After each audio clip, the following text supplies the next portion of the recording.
Hello, good people, and welcome to Hillbilly Cat History. Signed, sealed, remembered, fencing in the dream at the Circle G.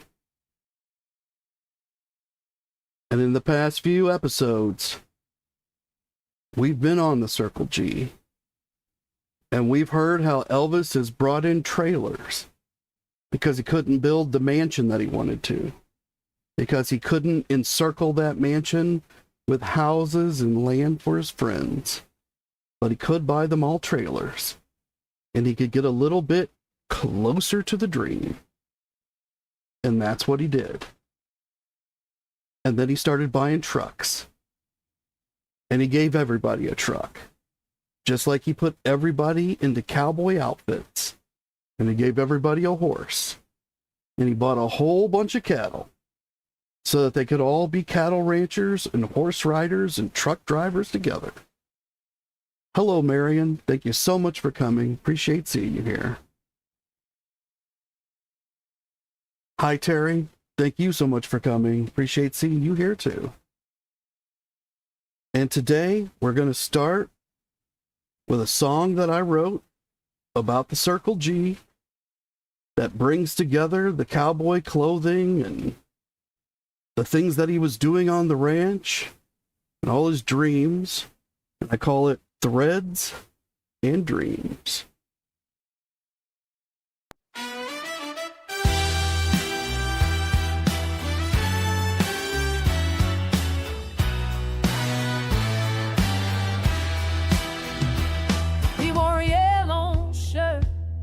Black pants in the sun, rode horses through silence, then golf carts for fun. A ranch just 10 miles from the mansion's bright gate, where the myth met the morning and time learned away. George fixed the brickwork, the pipes in the ground, lit VP on shirt where no spotlight was found. Donna kept diaries, snapshots ahead of a father who labored, of a myth made by man. He didn't ask for gold, didn't dream of a crown, just a place to be still when the world spun around. In the hands of the quiet, in the stitch of a scene, he carried the weight of a half-finished dream. The holster was worn, the leather was cracked, BP etched in thread, no glory attached. Mike shaped the saddle, the belt and the load, so Elvis could ride through a myth he adored. You didn't ask for gold, didn't dream of a crown, just a place singing still, let the rest run out. In the hang out the pride, the mistakes on the sea, we drained the weight of the hearts and his teeth.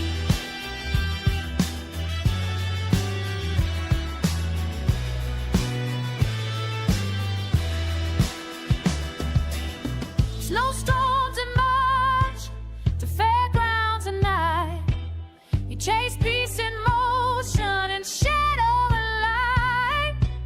And Priscilla saw him, silhouette aglow, breathing in twilight, steady and slow. He didn't ask for gold, didn't dream of a throne, just laughter at breakfast, a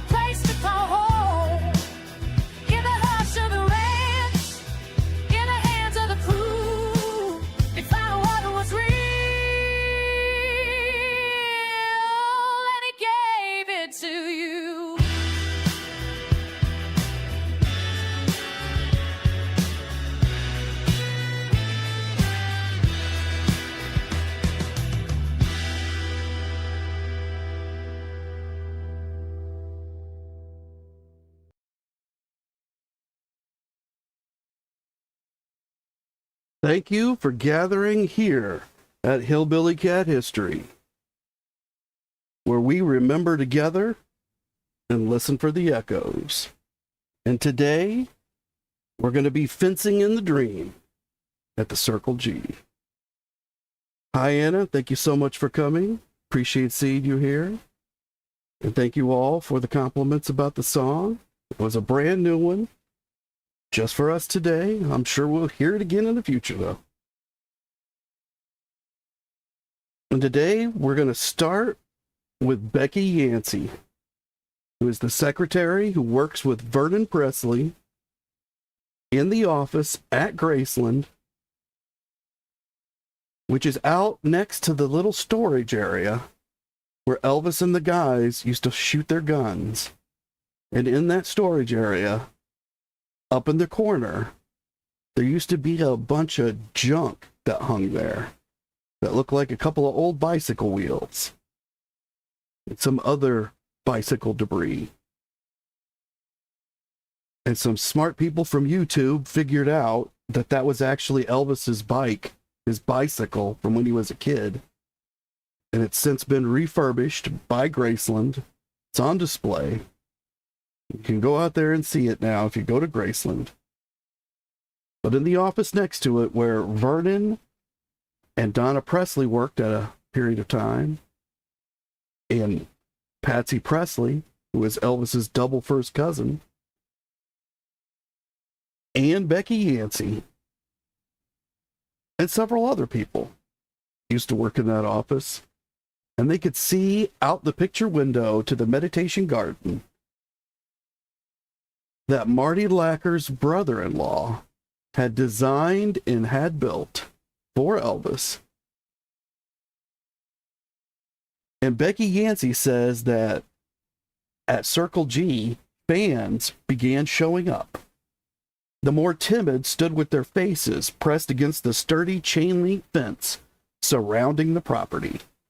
The more adventuresome clambered over.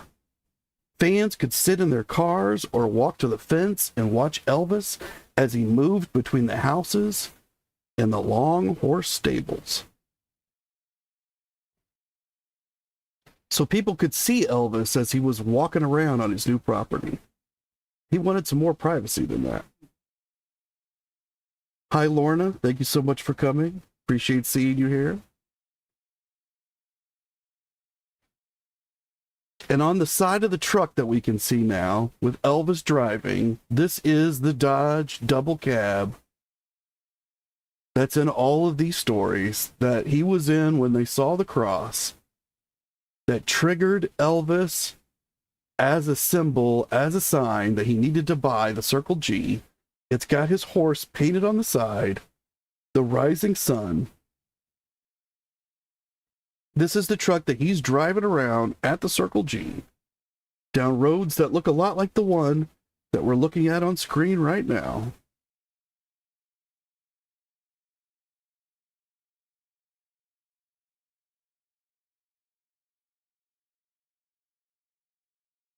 And he was on a quest for peace and privacy here at the Circle G in Mississippi, 1967.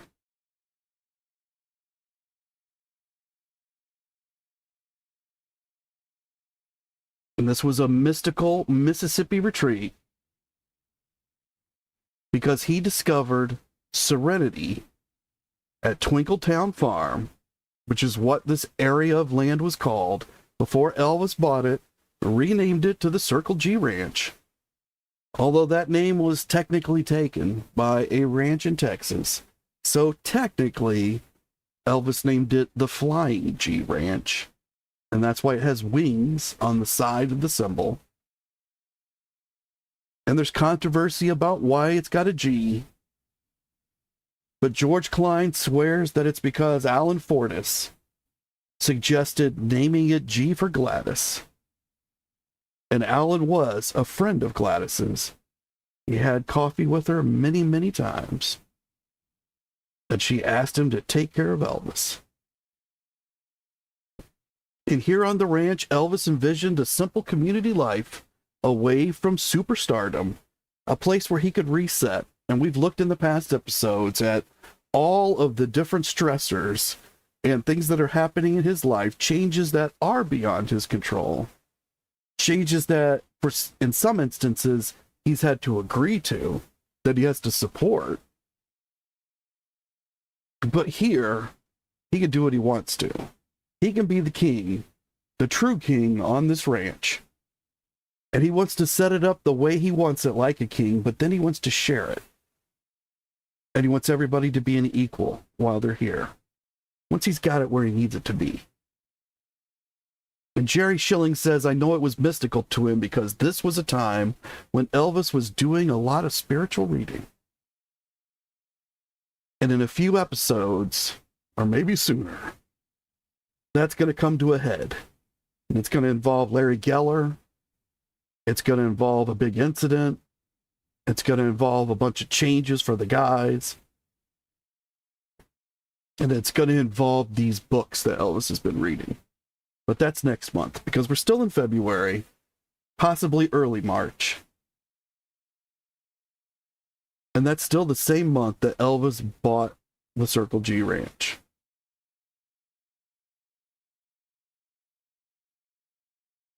And he's transformed the Twinkletown Farm into this communal retreat by purchasing over 40 horses for the stables, including his own Rising Sun.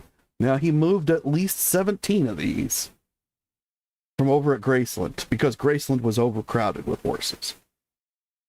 And he's brought them all here. And he's been toying with the notion of turning this land into the new Graceland. Just moving lock, stock, and barrel over here. But he's been stymied on that because he can't build the giant mansion that he wants to, at least not at this moment. And he's bought these mobile homes, these trailer homes, for his entire entourage. Or at least close. Somewhere between 8 and 12 trailers that he's bought. And he's trying to create this close-knit community, that's true, of married family individuals. That was kind of important to this period of time. Elvis is looking to get married. He's looking to start a family.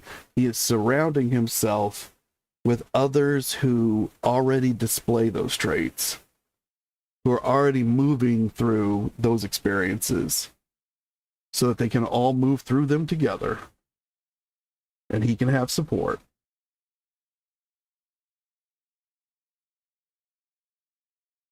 And he's acquired El Caminos and Ranchero trucks with the Circle G logo, which he's had painted on there by Marty Lacker's friend, who also, I believe, painted the barn at Graceland. And he spent nearly $1 million within weeks, probably 2 months, building his rural sanctuary. So yesterday we looked at how he spent somewhere around $500,000 in real cash. And the mortgage for the Circle G itself was up over $400,000.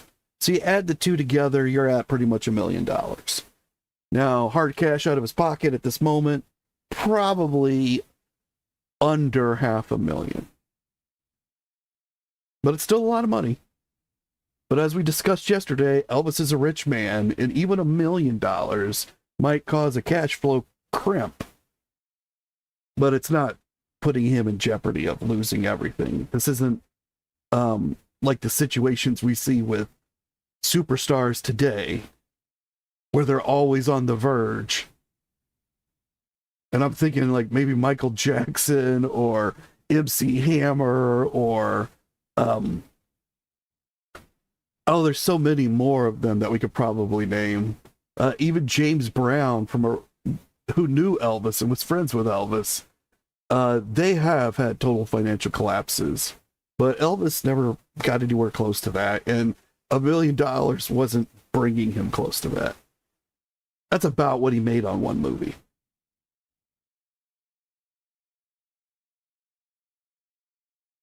And Jerry Schilling says this wasn't about Elvis the star, it was about sharing friendships on a more realistic, simple, loving basis. being off the road, being away from Hollywood, just getting down to the bare essentials.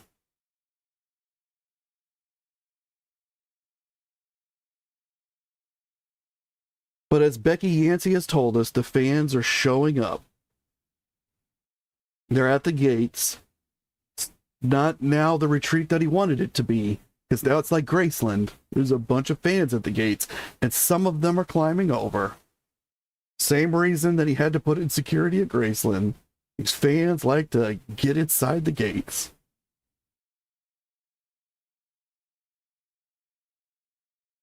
And what began as a spiritual retreat was rapidly becoming another place where Elvis's fame followed him, challenging his search for privacy and peace in the Mississippi countryside. So we've seen that he's already been, I don't know that attacked is the right word, but not supported internally with this project, either about the money or about the people who are receiving the gifts, or the county itself, the city saying, you can't build this here because of zoning. Of local ranchers and farm equipment salesmen in the area who are marketing things up 10 times their normal cost when Elvis becomes involved. Somewhat like Jack Adams himself when he sold the Circle G to Elvis. Now, Elvis has met a few people who don't do that, and I'm sure he remembers them. But now he's being assaulted by his own fans at the gates. And so a lot of these obstacles that we see for Elvis, they're created by people who love Elvis. His inner circle, his father, Colonel Parker, who, no matter what you think of Colonel Parker, he has to bear some amount of love for Elvis.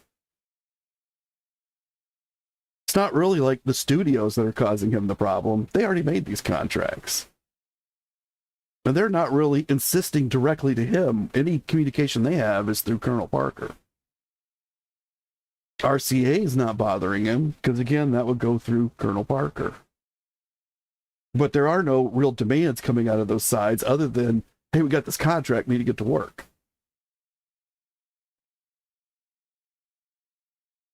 But internally, and now through love of his fans externally, he's being pressured here at the place that he tries to escape the pressure.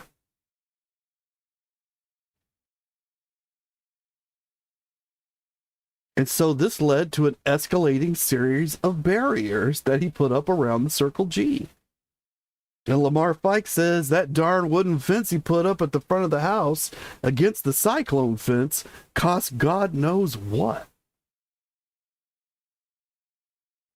Lamar sees privacy in terms of dollars. In order for Elvis to achieve privacy, it costs a lot of money. And Becky Yancey says that Elvis ordered plywood panels hung at strategic locations along the 8-foot fence near the house.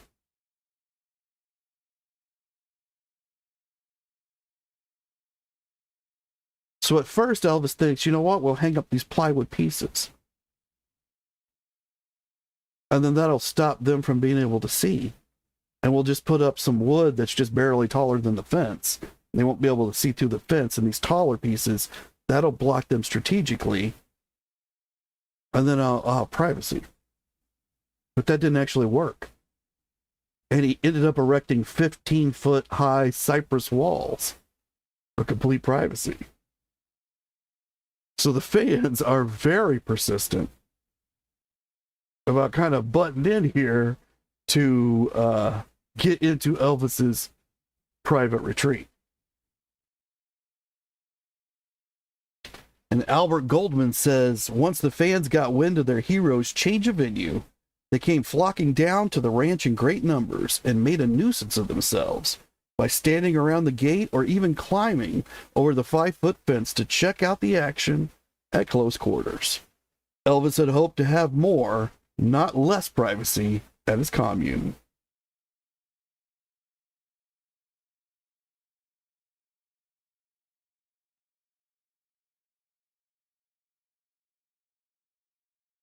And here we can just get an idea of what Elvis had to do in terms of height. 5 foot, 8 foot, 10 foot, 15 feet high in order to achieve this privacy.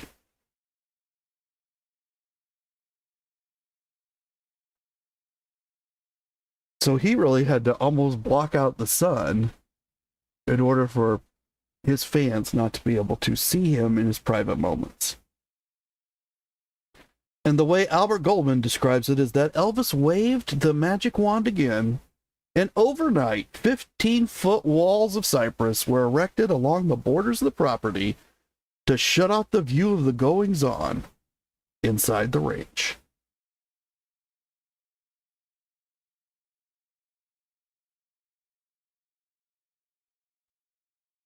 And Marty Lacker says that the fence went up when the neighbors began complaining that Elvis was making all these changes and causing a lot of racket. A woman across the street started complaining, and she tried to come over to walk around and see what was going on. And Elvis said, "There ain't nobody coming on here. Matter of fact, we're going to build a wall around this place." It was about 8 or 10 feet high. You couldn't see over it. Then the woman started complaining that the fence was an eyesore. So Elvis couldn't win. Couldn't get his privacy. And if he did, then they complained that he was getting his privacy and they couldn't see what was going on. And they complained that he was moving trailers on to the lot. They complained that there was noise because they were bringing these things onto his property. Now, he has 163 acres, and yet people around him are still complaining that he's not doing this far enough onto his property or something. They're just complaining about these changes. And I believe because they know that Elvis Presley is there, and they believe there's possibly a benefit to them because people know that Elvis is a rich man. And Becky Yancey says that Elvis instructed the employees to keep the fans off the property and began contacting neighbors, attempting to buy more land. So Elvis's solution, much like it was back on Audubon Drive in Memphis, was that if the neighbors complain, let's just buy them out. I'll buy up all the surrounding land, and then I don't have to listen to them.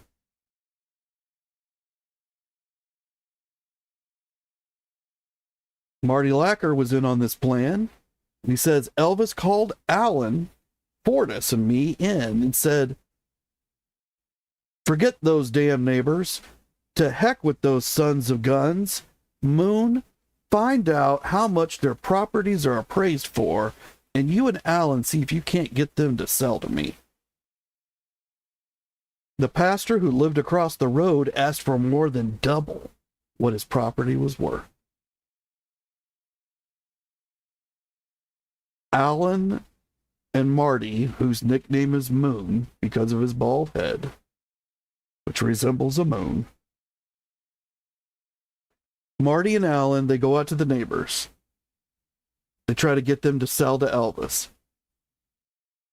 And Marty relates to us that a pastor, who is someone that you would think is not overly interested in material wealth or gain, and who might be happy with fair market or slightly more than fair market to, make the move worth it to him, ask for double what his property is worth. And I believe Marty's trying to indicate to us with that anyone of a lesser ethical or moral substance than the pastor, well, they're obviously going to ask for more than double.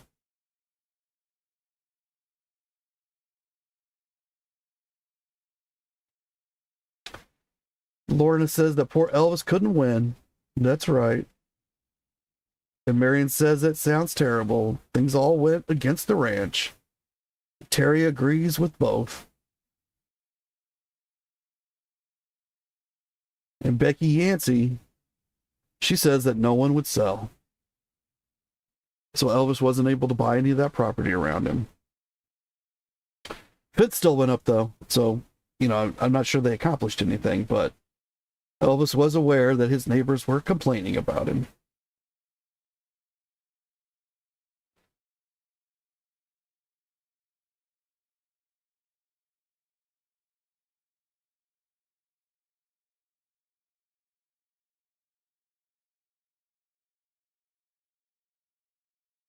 And as his privacy measures increased in height, and these neighbors continued to increase their complaints, this ranch is now beginning to look like a fortress.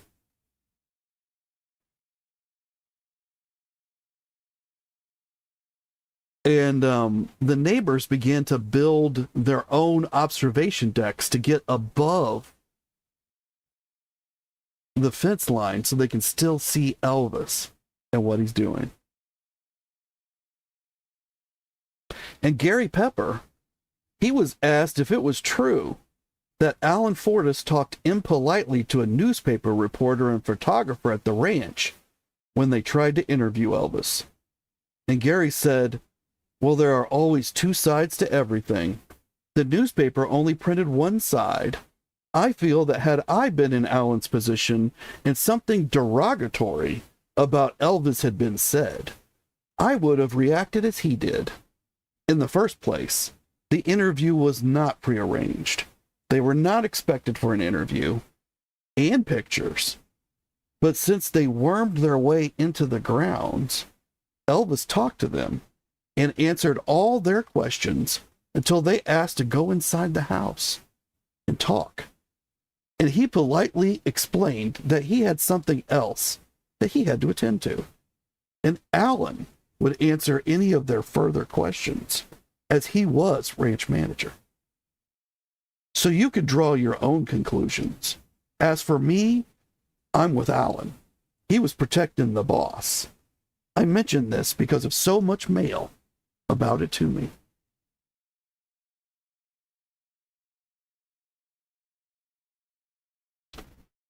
Gary's relating to us that the press had shown up at some point, at least one journalist and a photographer. They'd not been invited, but they felt like it was their right to have an interview, and they wanted to dictate where the interview took place. And Elvis left them with Alan, and apparently some angry words were exchanged. And I think there's probably more to this story. I've seen it referenced slightly in other places, but I have not gathered that all together for us yet. But here's what Gary is saying about it. And Gary Pepper he lives in the house that's next to Vernon. Vernon is Elvis's father. Vernon lives on Dolan Street to the side of Graceland. And there's a fence between the properties with a gate so that Vernon and his family and Elvis can come back and forth at any time. And next door to Vernon is a small ranch house. And in that house lives Gary Pepper and his parents. Gary's father, Sterling, is a gate guard that works for Elvis. Elvis is special friends with Gary and sometimes tells him things that he knows will be sent directly to the fanzines and are direct communications from Elvis to the fans, bypassing the colonel and the machine. These are unedited statements other than through Gary himself.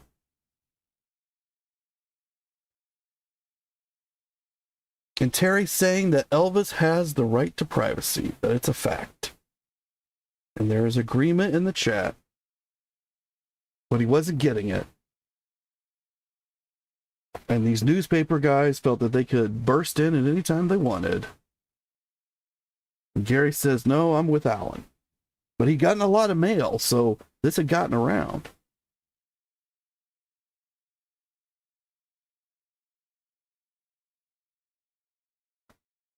And Albert Goldman tells us that people who owned houses overlooking the ranch began to construct observation platforms on their rooftops, which would enable them and their guests to enjoy the forbidden spectacle.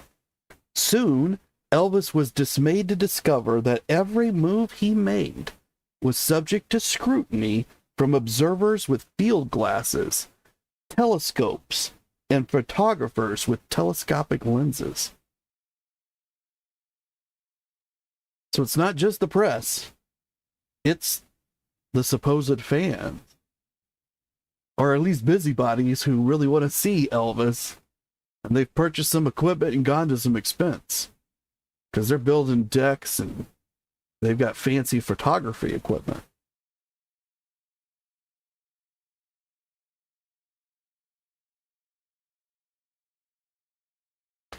But he's in the search for privacy, and he is not finding any.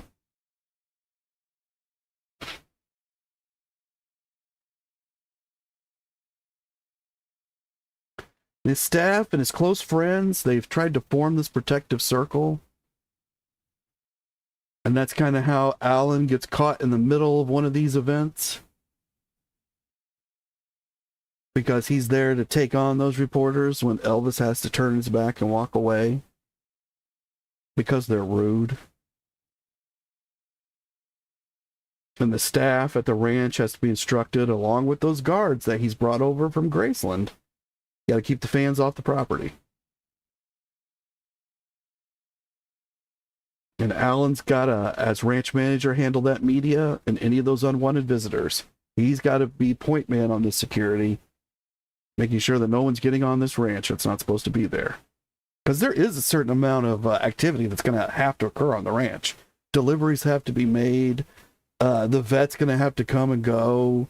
Some of these animals may need to be transported back and forth. Elvis isn't necessarily saying don't let the salesman with the trucks not on the ranch. He may want those so that he can take a look at that kind of stuff. So somebody's got to, make probably some final on the spot decisions when people show up that the gate guards themselves don't want to make, unless it's in the middle of the night and then nobody's getting on, right? That's when Sterling Pepper, Gary Pepper's father is working. He's working the middle of the night shift. So during that period, nobody's getting on.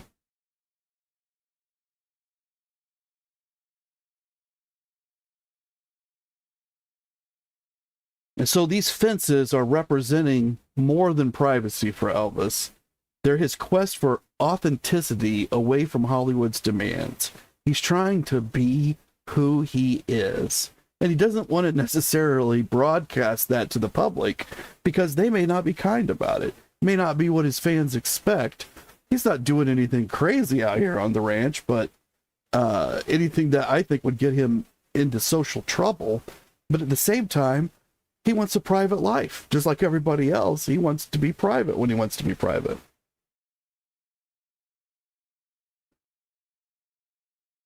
And Lorna's saying that the paparazzi think they can and have the right to do whatever they want to whoever they want. They certainly have very few ethics or morals about what they do.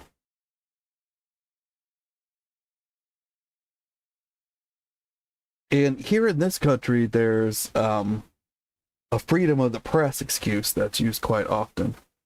But I don't think that any of the rights that are granted by the Constitution, that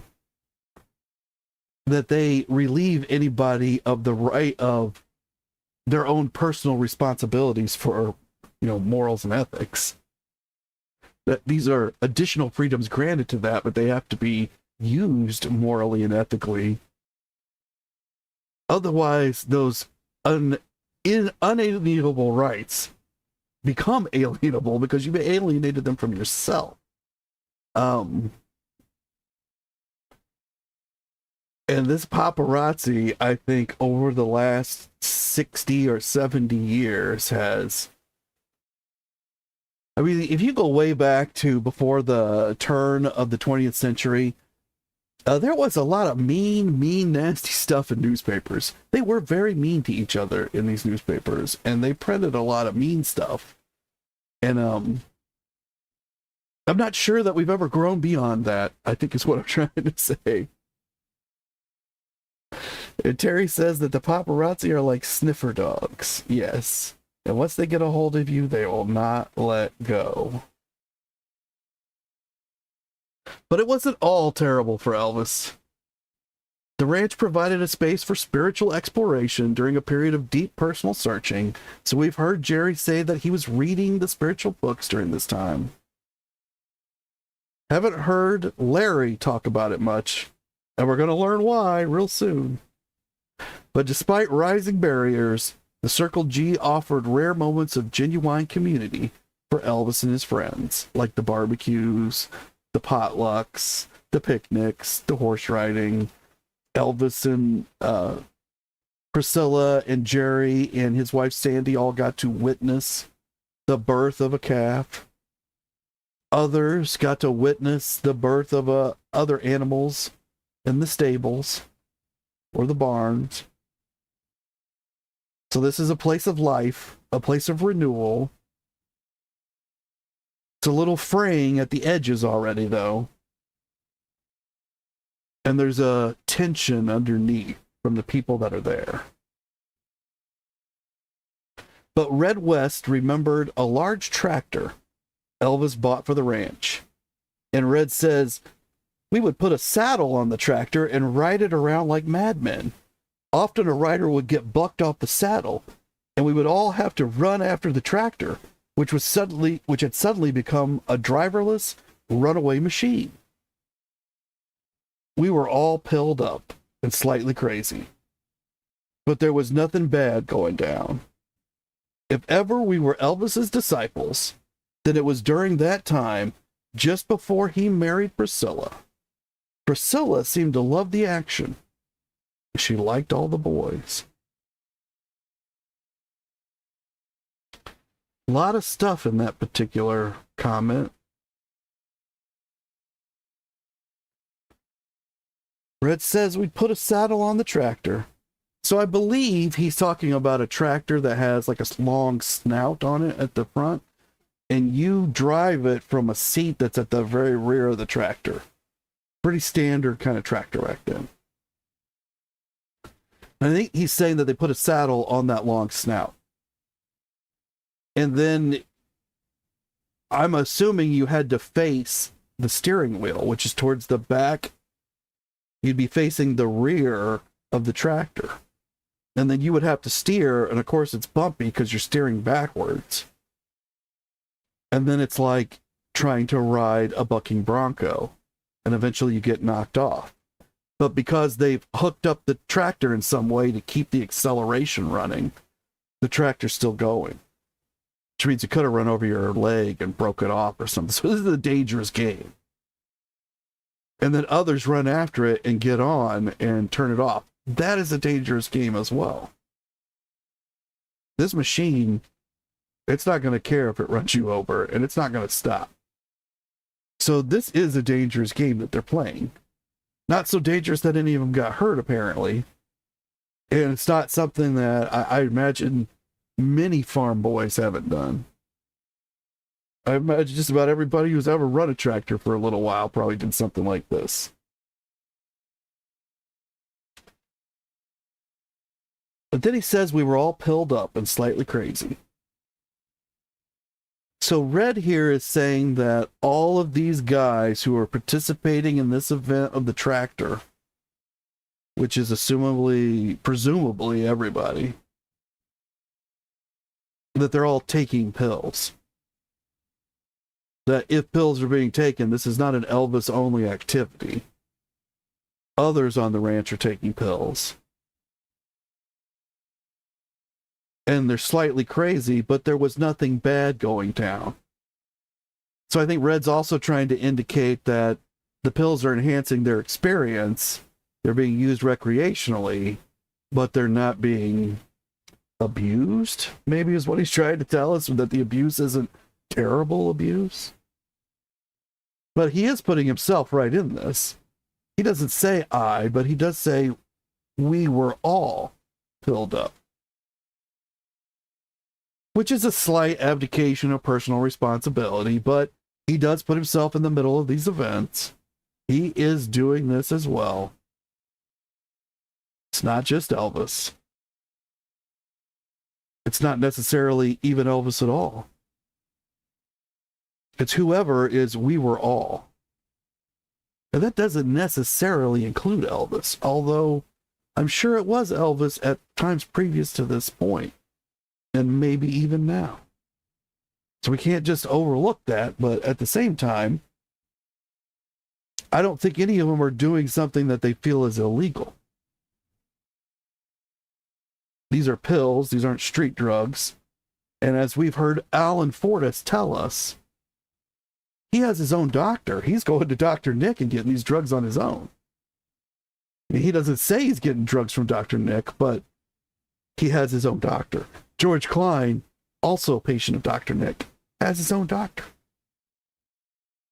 I'm going to guess Red West has his own doctor. Haven't seen him say that. We don't know that for sure. But these pills aren't just showing up out of thin air. And in order for them to all be pilled up, I don't think Elvis could give them that number of pills over that amount of time. I don't think even he could keep that running in. The way that the laws were beginning to track these kind of things, I don't think even Dr. Nick would have just blindly gone along with that. When Dr. Nick later is purchasing large amounts of pills, there are tours to back that up, that he needs to take these out of state.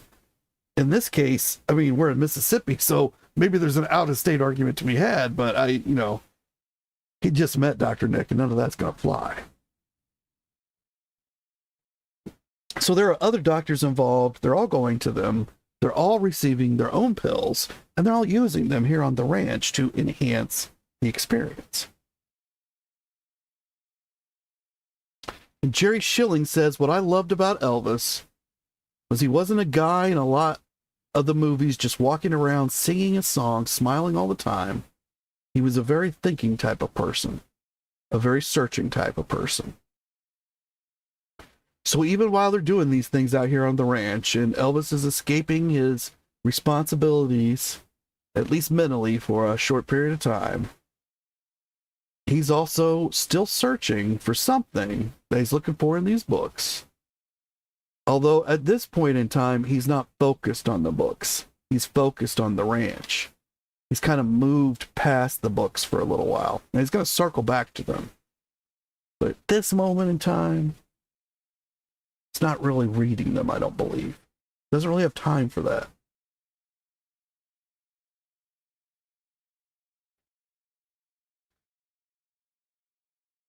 But he is having other kinds of fun that we associate with Elvis, like midnight movie trips. And so a fan asked Gary Pepper if Elvis will attend midnight movies anymore since he's acquired the Circle G. And now he gets up with the rising sun. A little play on words to mean he gets up when the sun comes up, and he gets on his horse, the rising sun.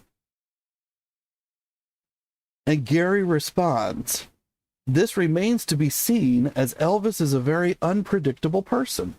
He often acts on the spur of the moment, and this is what makes him so great. So Gary has no idea. Gary knows that Elvis loves the movies and likes to rent the movie theaters, but he is on a daytime schedule now, and so even Gary doesn't know. But at some point during this period, and I'm not exactly sure when, because the person who tells the story doesn't date it exactly, but I believe it's either got to be before March 5th or after March 11th and before April. So sometime in March, possibly late February, but I'm thinking more like March.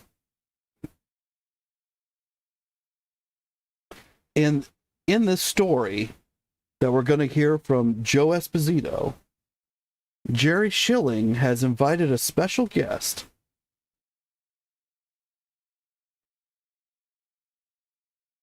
And we're going to find out who that guest is in just a second. But it's hitting me just as we go through this because I'm doing live research here with you guys right on the air. I have read this stuff before, but I haven't ever read it in this particular order. I've placed it in this order. And I've skimmed through it again in this order. But now that I'm reading it on air with you, I'm noticing that Joe Esposito told this story. And I think that Joe didn't actually make it to the Circle G until after May when they got married. But I could be totally wrong about that. I'm kind of thinking he was not there before March 5th. And on March 5th, Elvis flew to Hollywood to do Clam Bake. He was too heavy to get into the costumes. And then there was an accident, and he ended up coming back to the Circle G. And I believe he was back around the 11th.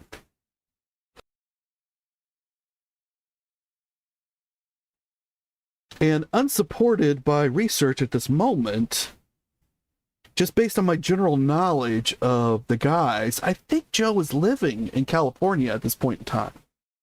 Like, they were doing these 3 movies a year, and once Joe got married and started having kids, in order to be with his wife more, they bought a house in California. And between the movies, instead of coming back to Memphis, he would stay there. And he would coordinate with the Colonel, who lived in Palm Springs. And with he was like a liaison back to the studios if needed. So he's like a man on the ground in Los Angeles. But it's very possible that he came back with Elvis in late March or mid-March to keep him on track to get back out. So that's possible too. Not really sure when Joe was there. So if you know, let me know.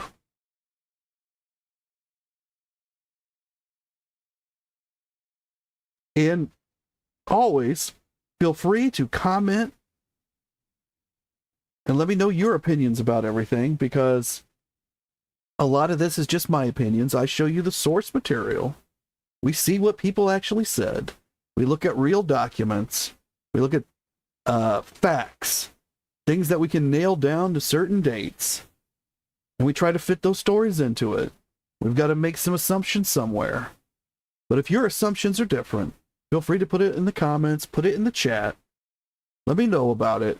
And make sure that you like the video, that you're subscribed to the channel, that your notification button is on, so that you have the best chance that YouTube will tell you when I'm on live, which right now is every day at 3 p.m. Eastern Standard Time, which is roughly 24 hours from right now.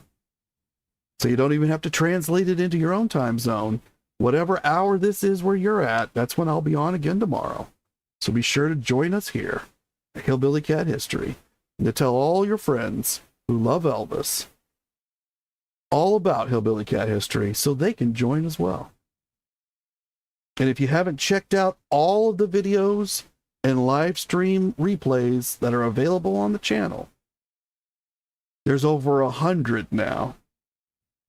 So you could binge, if this is your first time here, all weekend or all week. And make sure you comment after every video that you watch so that I know what you know, so that I know what you thought about it. And here's what Joe Esposito had to say. He said Jerry rode into town with Elvis at the wheel of a Camaro pickup. Now, I've seen this Camaro thing mentioned a couple of times, and there are no Camaro pickups. So I think this is either the person who transcribed what Joe said, or yes, in this case, Joe said, got it wrong, or Joe got it wrong in his memory when he said it. I think he's referring to an El Camino, which would be a Camino pickup, which is what I've put on screen right now. And so you can see that it is a beautiful car with the bed of a truck. It was very popular in this point in time. It's kind of like the new big thing. Cutting edge. So like the Rancheros. And I think that's why Elvis liked them.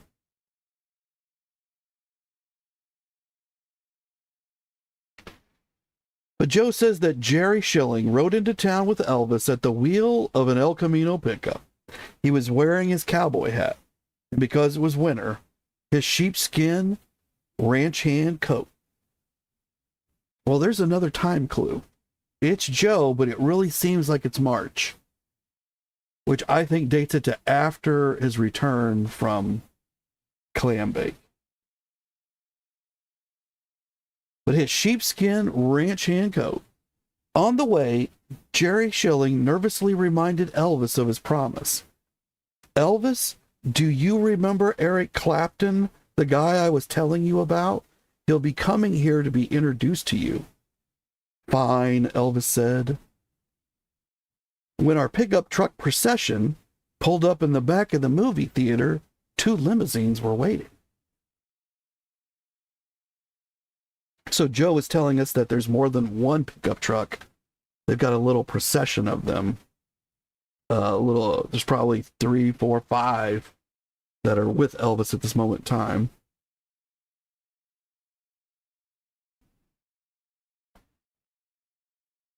And now there's 2 limousines back there. And of course, Elvis sees these limousines and he growls, "Who in the heck is Eric Clapton?" Oh God, Jerry thought. Once again, he explained the visit to Elvis, emphasizing that Clapton was doing a big concert the next night. But Elvis was angry. The theater manager had already let in Eric Clapton, his girlfriend, Patty Harrison, Richard Cole, and a couple of guys who worked on their tour. Jerry made the introductions. Elvis was as nice as he could be and spent several minutes in pleasant conversation with Eric Clapton. Then Elvis said, "We might as well start the show. Help yourselves to whatever you want." Eric and his party took their seats. And Elvis remarked, "That Eric Clapton is really a nice guy."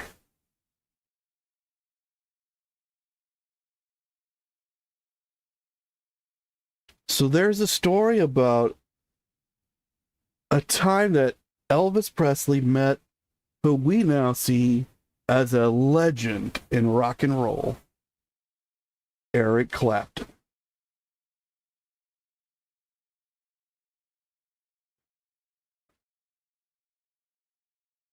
And Marion's saying, "I have to picture what you tell us and think about it. It's a lot to process. So interesting." Thank you, Marion. But yes, this is at the movie theater. It doesn't tell us which movie theater. Perhaps the Memphian. Elvis has rented the whole thing. He's met Eric Clapton there in the lobby. Eric's not quite the Eric that we know, but he's on the way. Elvis is a little bit miffed because he doesn't really like to meet other musicians and possibly competition, at least according to Jerry and the guys at some points. They have stories about the Beatles, who we know that Elvis met, but Led Zeppelin and some of the other big ones. Apparently, Elvis may have felt some jealousy towards them, or at least according to the guys.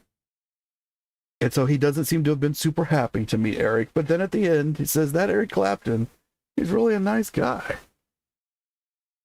So I think Elvis got away from his irritation at Jerry for putting him into the situation. You know, Eric pulled it off on his own. Turned out to be a great guy. And those are all the stories that we're going to tell for today. But I am going to leave you with a second new song. This is I played one at the beginning that we had never heard before. And so I'm going to play a second one that we've never heard before. And this one's about George Klein and Gary Pepper and Elvis, and about Christmas 1966, just before these events we've talked about today. when Elvis bought George Klein a brand new Cadillac, 1967 brand new Cadillac, and he took George's 1-year-old 1966 his Chevrolet convertible, and he gave it to Gary Pepper. And Gary's trapped in a wheelchair since birth, cannot drive, but his father, Sterling, can. And of course, his father drives this car for the family to the grocery store, takes Gary to the doctor appointments, gets medicine for Gary.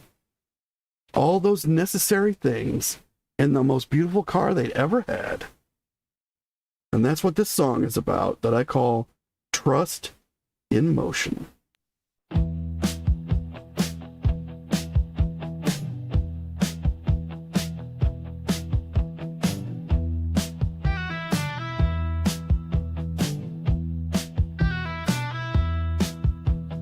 Radio static, Memphis bound, WABQ homes a sacred sound.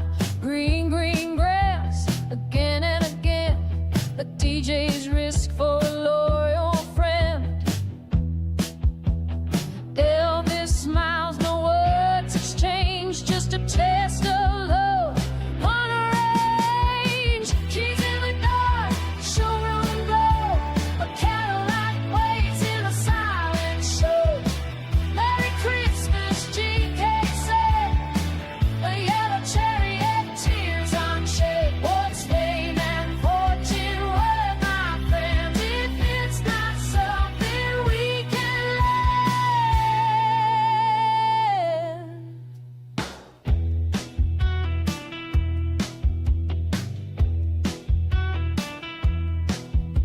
The Chevy Impala, still shining new.